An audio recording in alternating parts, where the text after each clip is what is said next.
Hello folks, today I'm going to be showing you how to go from this big hole to this with no hole. Welcome back everybody. Today, and actually this video is going to take a few days to make. I'm going to be doing it probably in a couple of parts as well. Is all open.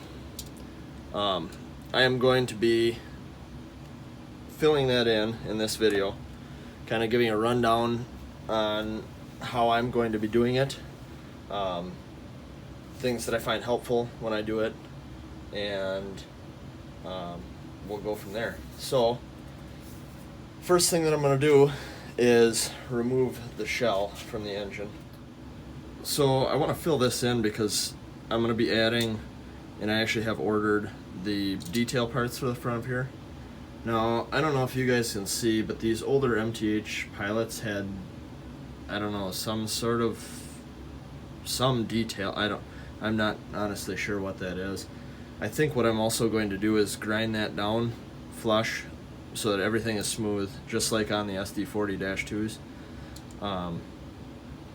That way it'll give me a flat surface for mounting all of my MU hoses and air hoses and coupler cut levers, coupler cut brackets, all that kind of stuff.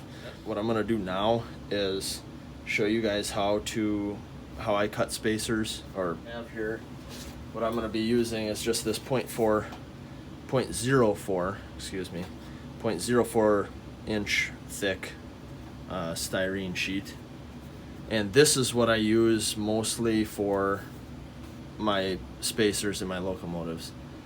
It's what I used on this guy, and it's what I used over here on my Milwaukee Road SD45.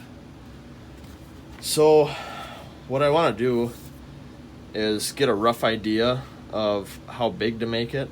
In this case, I have this little ruler here. I'm just gonna go, it's about 1 1/8 inches. So I guess I could cut it at 1 1/8 inch wide strip. So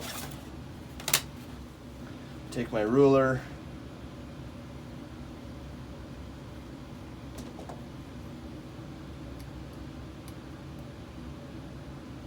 mark 1 1/8, and I'm gonna cut this just a little bit.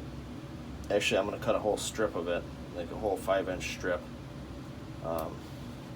So I have my 2 marks there. Then all I'm gonna do is scribe this several times.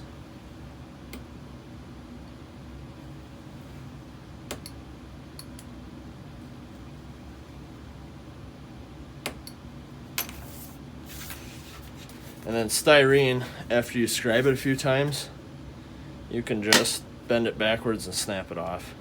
And it gives you a nice clean cut, clean edge on it. As long as you have that front edge scored, and I mean, I don't know if you can tell, I only scored it like in a 1/16 of an inch. I didn't go the whole way through it. So the rest of the sheet I'll just set aside, and then I'm going to want to cut this to height. It's going to fit in there just like that, and what I'm going to do is I'm going to cut it to the full height, and then I'm just going to notch out for around this coupler, slide it over the top, and glue it in place. So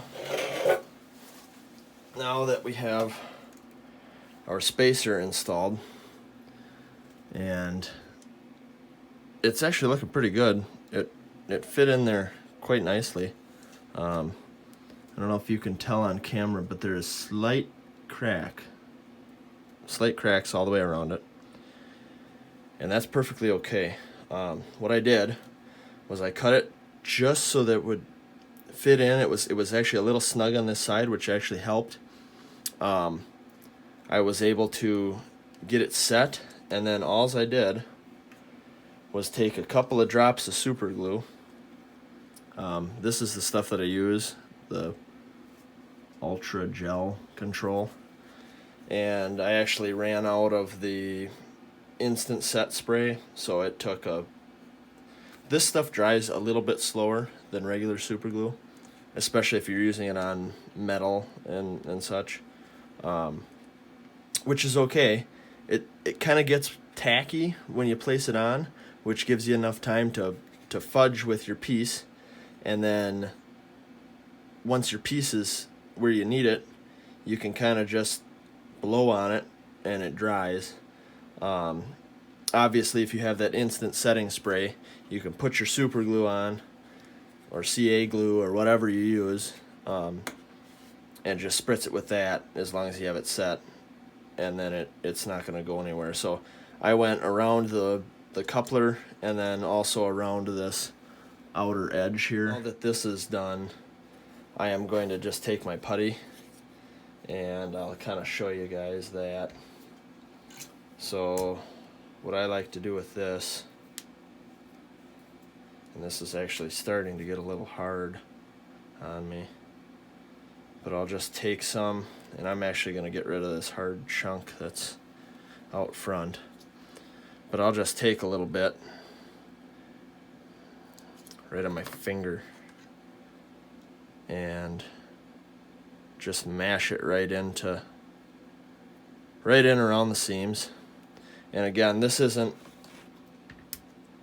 a big deal that it gets all over, because this stuff dries probably within, I don't know, I'd say within like 20 minutes. I usually let it dry quite a bit longer, but within about 20 minutes you can start forming it and or sanding it, filing it, doing whatever you need to. Sometimes what is nice to use is, well, I guess I could use the ruler.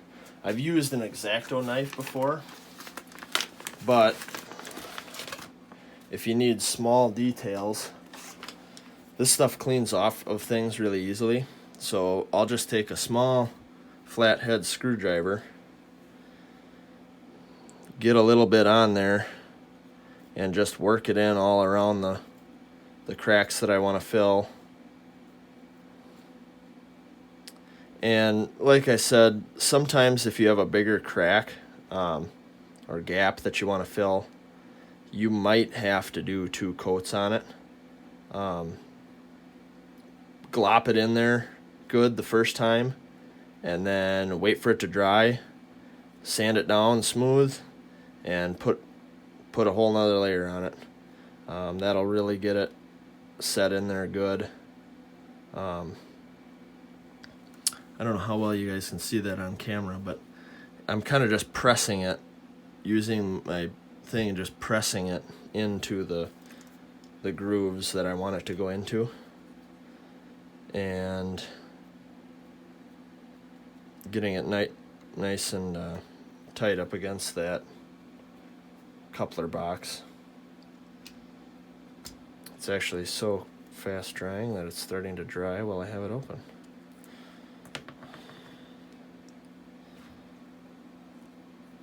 Which I guess is a good thing. It means that you can keep moving.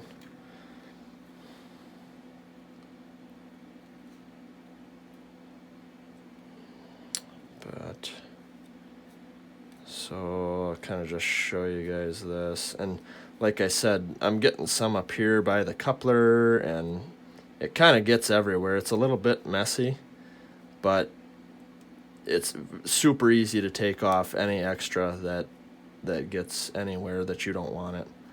It's very workable stuff, and I've had this bottle of it for probably 3 or 4 years.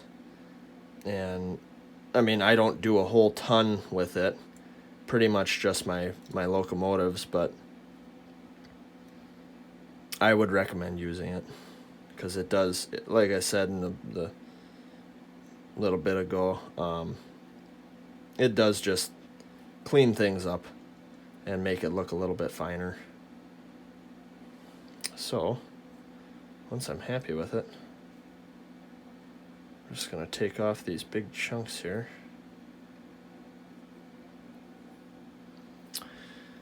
And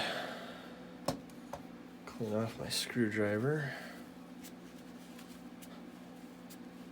A little bit of water will take this stuff right off too. But there you go, clean screwdriver. I'm gonna scrape this down just a hair bit more, right in through here.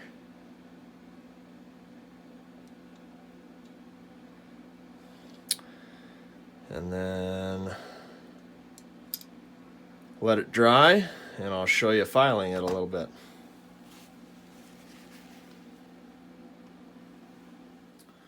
So every once in a while, it's nice to just get out the old Dremel, and I'll show you here. I got a couple of different pads for it. Let's see if I can get it to focus. This is like a sanding pad. Then I also have this. So for this, all I'm gonna do for the bigger spots that I need to wear down, I'm just gonna take my Dremel and file down the big chunks, and then I'll come back and touch it up with the small file. It makes it a little quicker. You can do it with just the file, but it sure does take a heck of a lot longer, especially even something that thin. I mean, it's only a 32nd of an inch.